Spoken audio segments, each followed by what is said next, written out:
Right at midnight, President Trump imposed new tariffs on $200 billion worth of Chinese imports to the U.S. China is imposing new tariffs on U.S. goods today. We're hearing louder calls coming from Republican lawmakers to completely ban Huawei and SMIC. Beijing wants more business with Europe, but there's growing skepticism in the EU.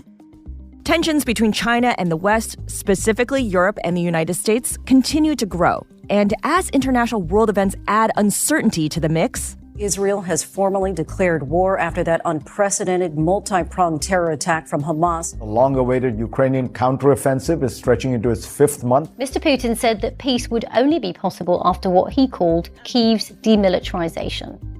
Bloomberg Economics and Bloomberg Businessweek took a dive into trade and investment data and identified 5 nations that are coming out as winners of these new geopolitical fault lines. To find out which countries these are and what's happening there, Bloomberg's Maeva Cousin in Zurich and Sean Donnan in Washington take us through the results of these data and their implications.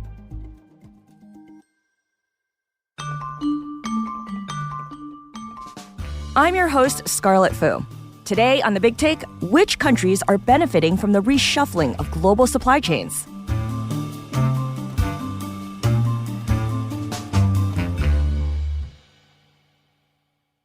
Guys, it's so great to have you on. Thank you. Thanks so much for having us. So let's get started. Bloomberg identified 5 countries emerging as important links in the global economy. These are not economic powerhouses. They're not even budding powerhouses.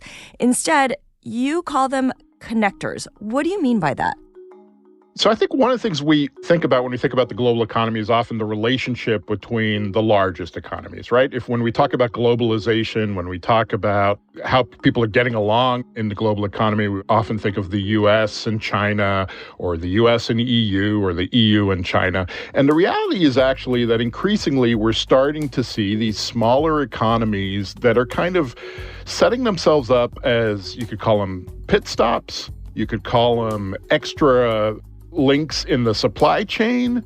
We tend to call them connectors because that's where we are seeing an increasing amount of globalization take place. It's no longer, in many cases, a bilateral relationship between big economies.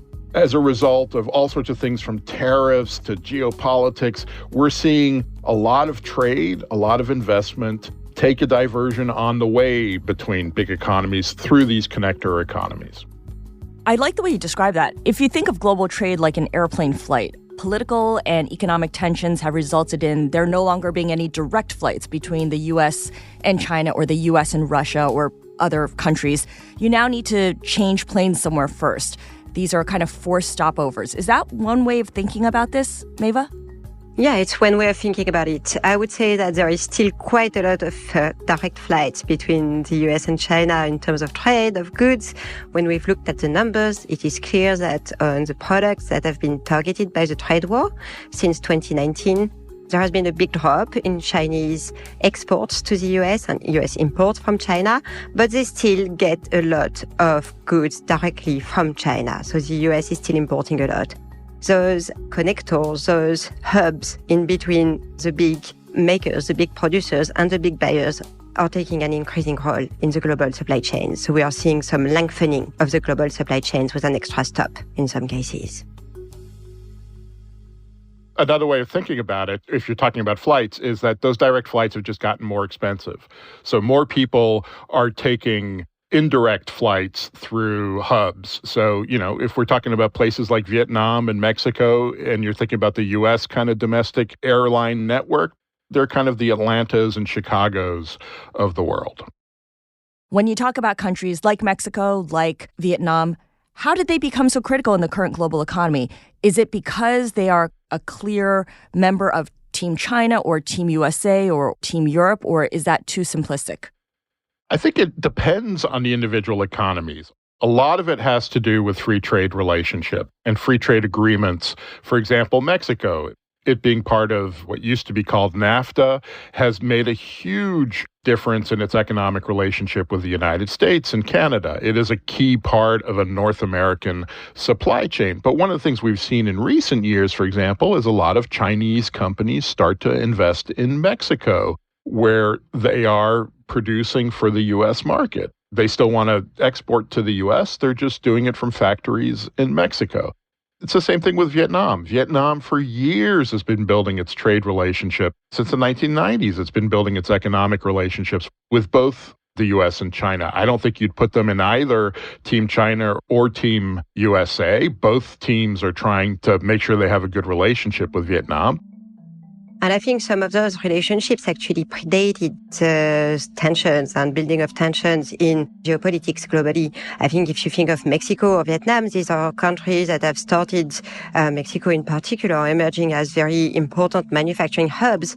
One, Vietnam, because it was very close to China, the factory of the world, and the other one because it was very close to the US, which is the market of the world. In addition, you have Poland, of course, which benefits from the two aspects. It's very close to Germany, a very large manufacturers, and it's also part of the EU single market, so a very large consumer market.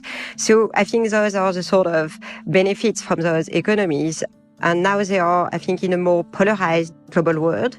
Those advantages are becoming even more important. And I think, as you said, Sean, they are neither Team China or Team US, and in a way they are trying to stay as neutral as possible because that's in their own advantage. To a large extent, it's also in the advantage of the US and China themselves as it sort of smooths the relationship and the shocks between them. And I'm so glad you brought up Poland. So right now we have Vietnam, Mexico, Poland. There's also Indonesia and Morocco. Maeva, you crunched the numbers. You took a look at the combined economic output and input of these countries. What do they look like? So they are about 4% of global GDP together. So that's broadly the size of Germany. It's 4 trillion USD in 2022. So it's not a very large economic bloc, but it's starting to make some size. But at the same time, they have clearly punched above their weights when it comes to investment and trade. If you look at the number of greenfield investments, so very quickly, greenfield investment is those foreign direct investment projects into a new project, a new factory. So it's really the sort of trend of production in the future. So that's a very good indicator where things like the big factories of the future, basically. In 2022, I think those countries got almost 10% of greenfield investment together. So 4% of GDP, 10% of greenfield investment, and they also probably represented about 12% of the world exports of goods. So you can see that these are very foreign investment, trade-oriented economies. So in terms of what these countries have in common, you mentioned proximity, you mentioned manufacturing hub. You also mentioned this ability to draw investment from foreign companies that are looking to expand their footprint, maybe diversify their supply chain.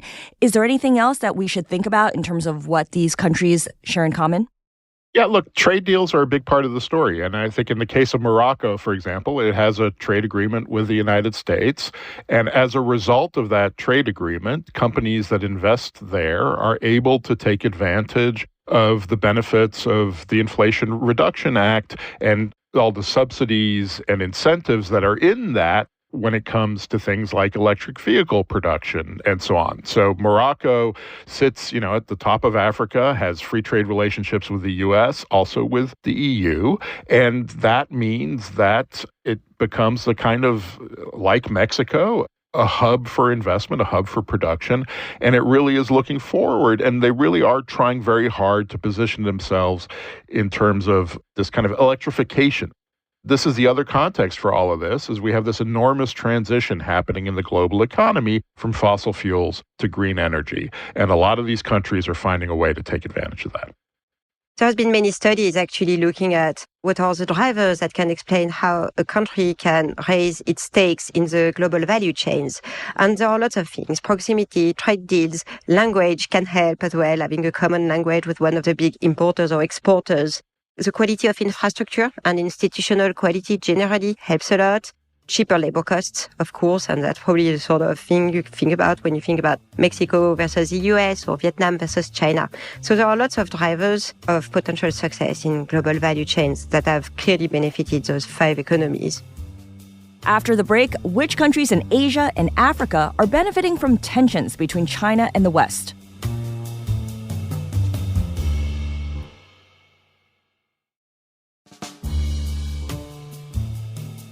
We've talked a little bit broadly about these countries, but I want to take a deeper dive into Vietnam because Vietnam's positioning is really interesting. Its role as connector, it's always been there, but it's been supercharged since Donald Trump, the former president, launched his trade war against China. Can you talk a little bit about how Vietnam's role has evolved?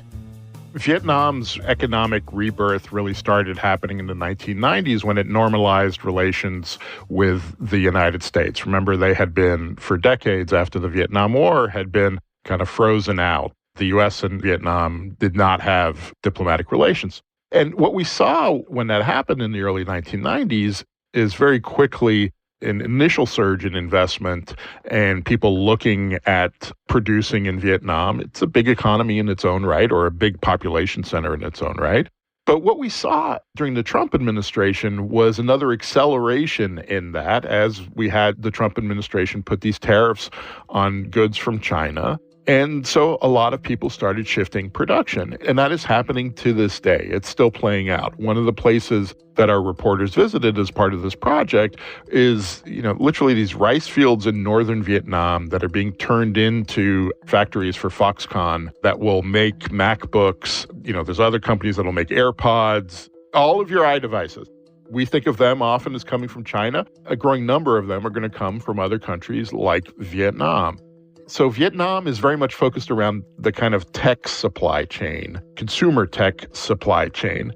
One of the important things to point out, and I think this is really where the connector label comes in, is that a lot of these factories are being run by the same suppliers who have factories in China now, like Foxconn.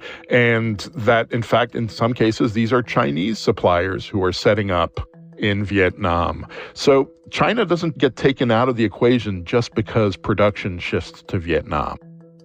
So Maeva, can you talk us through some of the numbers? When you look at export numbers, import numbers, what do they reveal in terms of Vietnam's role? Vietnam is one of the smallest of those 5 connectors. It's actually, I think, the only smallest one would be Morocco. So it's quite a small economy in terms of size, but it's been growing extremely rapidly. And their trade numbers have been on the rise for quite a few years already. What we did for the analysis is that we looked at how much of the global trade they had in all the different products in 2017. And then we compared how much they got, like how much they had increased their market shares in different products by 2022. And clearly Vietnam was one where we had seen near 60% overperformance in exports. That means their trade has been growing much faster than that of the rest of the world. And in the meantime, they had been receiving, and that has been the case for the last 10 years, a lot more greenfield investment. So what we are seeing in Vietnam is that a lot of investment arrived in the early 2010s and is now at maturity. So it's really boosting their export numbers and supporting their manufacturing capacity. Vietnam's exports to the United States have almost tripled in the last 5 years. Their imports from China have almost doubled in the last 5 years. Let's talk about another Asian country, not so much a neighbor, but in the same region in Southeast Asia, and this would be Indonesia, which of course has a large population and a lot of natural resources. And I think that's a critical component here. Sean, you mentioned earlier about the greenification of the global economy. What role does Indonesia play in that greenification? Indonesia has a lot of the things that the world needs to make electric vehicles. We're talking about things like nickel. What they've done is they've positioned themselves studiously as a kind of neutral party. If you remember going back in history, Indonesia was a founding member of the non-aligned movement during the Cold War, which refused to take sides. So we see these really interesting kind of corporate marriages taking place in places like Indonesia. Earlier this year, Ford signed a deal with a Chinese cobalt producer and Brazil's Vale, which is an enormous miner, to develop and process nickel via a mine in Indonesia. And that was very much something that was brokered by the Indonesian government.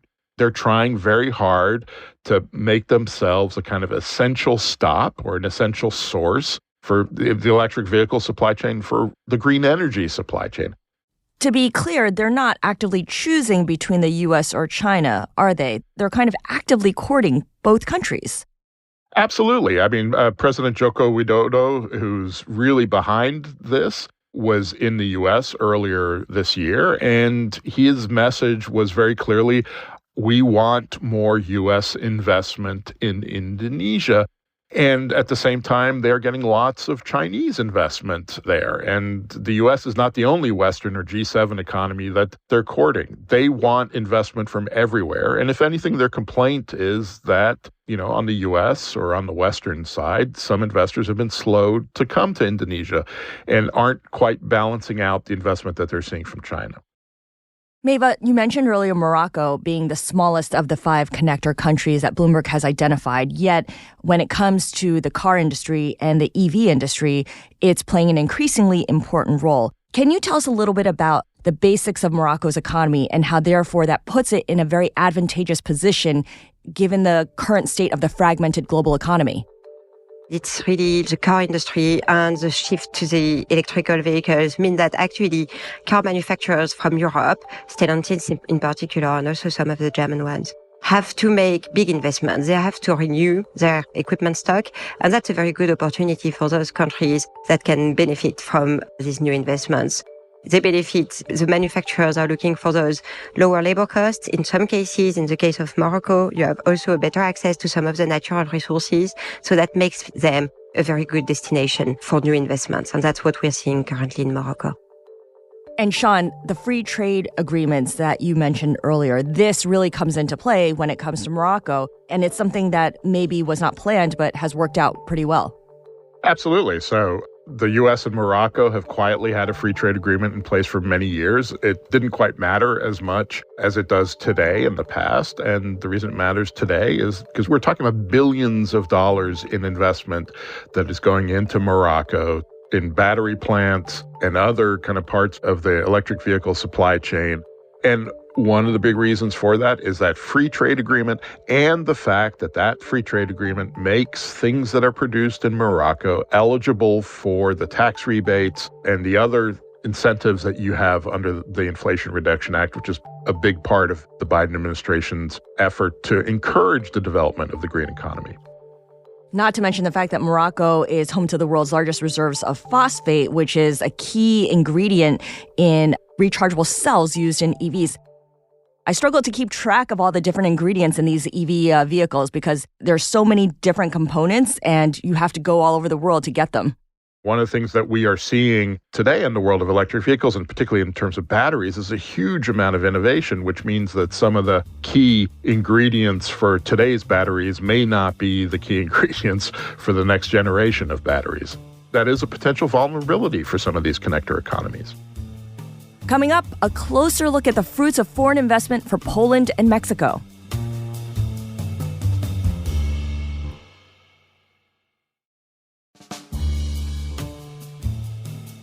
Let's focus in on what's happening in Poland because there are several countries here where we talk about their wealth of natural resources, whether it's Morocco, whether it's Indonesia. In Poland, are there natural resources to speak of here, or is Poland critical because of its geographic positioned in Eastern Europe between the West and Russia, but also a low-cost center? The fact is that since the end of the Cold War, Poland has positioned itself as a manufacturing hub within Europe and has become a really important part of the production process for German and other European automakers.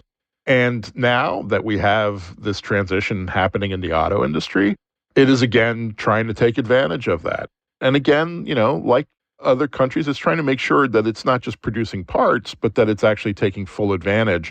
And so there's even an effort underway to produce their own national vehicle with help from a Chinese company, it should be said, and move up the value chain. We have seen in the last 5 years the value of China's exports to Poland double. We also, in that same period, have seen Poland's exports to other EU countries go up by 56%. In other words, it's again that connector relationship. We're seeing significant growth in trade coming in and trade going out. Let's cross the Atlantic and go over to Mexico, which is the U.S.'s southern neighbor. So geography is certainly a benefit for Mexico. Also, the fact that it's got such a close trade relationship with the U.S. for decades now through NAFTA and then the successor to NAFTA. But also it is a source of natural resources as well, with the oil industry very well developed in Mexico. Tell us a little bit about how the relationship between Mexico and the U.S. has changed just over the past couple of years. Since the Trump administration started putting in tariffs, we saw a similar phenomenon in Mexico that we saw in Vietnam, and that is that companies in the U.S. who were reliant on parts coming from China, and it's often a case of parts rather than finished goods, shifted production to Mexico. And what we've seen happen since is the Chinese suppliers that used to benefit from that relationship move their investment and invest heavily in Mexico. Tesla is building a gigafactory in Mexico, and alongside it, we're seeing Chinese companies that hope to supply that company build their own factories. We also are seeing Chinese workers move to Mexico to train Mexican workers and Chinese managers there. We think of the U.S.-Mexico relationship, which goes back and forth and is often difficult, whether it's because of the drug trade or because of what is happening with immigration and the southern border. But, the fact is that there are other players in that relationship that make Mexico much more of a connector economy rather than simply a kind of outpost to the United States and corporate America. With all these Chinese companies setting up shop in Mexico, in the official numbers, does that count as a Mexican company or a Chinese company? Does it even matter? This is where, how we count these things gets very complicated. So, there are ownership structures. A lot of countries around the world, and we see this in Mexico as well, set up joint ventures with local partners. And so, it's a part Chinese, part Mexican company in many cases. There are some full subsidiaries in Mexico of Chinese companies. But when those goods hit the border, those imports from Mexico, whether they are produced by a Chinese company, a European company, or an American company, they all count as imports from Mexico. And that's where sometimes the data can be misleading. And sometimes, when we're thinking about globalization and what is happening, we focus on that headline data and we miss what is happening below. And that's why we are very grateful to institutions like the OECD who try to actually join the dots between those different exports and imports and see exactly where the value added is coming from. And when you think in terms of the impact of the economies, of becoming connectors, it means they don't capture the full value of those new exports because they have to import more to be able to construct them, assemble them in some cases, and then export them. It's not just re-export. There is some assembling or some transformation going on. So it's still quite a big benefit for those economies in terms of activity, of jobs, of taxes, collection, things like that. So looking ahead, how secure are we in thinking of these countries as connector countries that are so essential? Or are they more vulnerable than we realize because as technology changes, they're not in a position to keep taking advantage of their position in the global economy? So a lot of this is going to depend on the individual economies and how much they rely on certain natural resources, whether it's phosphate in Morocco or nickel in Indonesia. But I think, one of the common phenomena that we see across these economies is a desire to get into the manufacturing game, to move up the value chain, and that kind of bodes well for the future. There's absolutely a vulnerability in terms of innovation and disruption and what changes in the future in terms of our needs for minerals and so on. But there's also another reality, which is, we looked at these 5 economies. They were kind of the top of our list, but they're not the only ones trying to be connectors in this new global economy. And so we're going to see more competition to be these connectors in the global economy from other countries. And governments work very hard to attract investment from both the U.S. and China, from the European Union, from Japan, from big companies all over the world. We're also going to see big companies all over the world kind of leverage the power that they have to get more incentives and benefits. And, there is a risk that we will see a bit of a race to the bottom in terms of taxation or industrial subsidies to get all of this investment flowing around the world. The big takeaway going forward about all this is for a decade or more, people have been writing about the end of globalization or been talking about deglobalization or slowbalization and so on. What we see with these economies is evidence that kind of globalization has been pretty durable and that actually it always finds a way. And companies always find a way to get around even barriers like tariffs countries put up and to deal with things like geopolitics. one of the vulnerabilities for these countries is still that so far, I think they have managed to stay neutral, to not be aligned with either the US or China. And of course, for them, if the tensions ratchet up, we have more of a decoupling between two blocks. If they are forced to choose side, or if investors choose side for them because they go for the safest place, then it's going to be more challenging for some of these economies. A country like Poland, for example, at the heart of the European Union, is probably quite a safe bet for investors. A country like Vietnam, sitting so close from China, geographically and geopolitically, when you look at UN votes, for example, could be more at risk of a flight to safety from some of the investors looking to go to proper friendshoring. I like what Sean said about how companies always find a way to get around whatever barriers or restrictions are put up. And in many cases, they're using these connector countries to do so. Does that actually add to the economic value overall when you tally it all up? I mean, it makes everything look like there's more trade, there's more investment, even if you're doing it in a more roundabout way.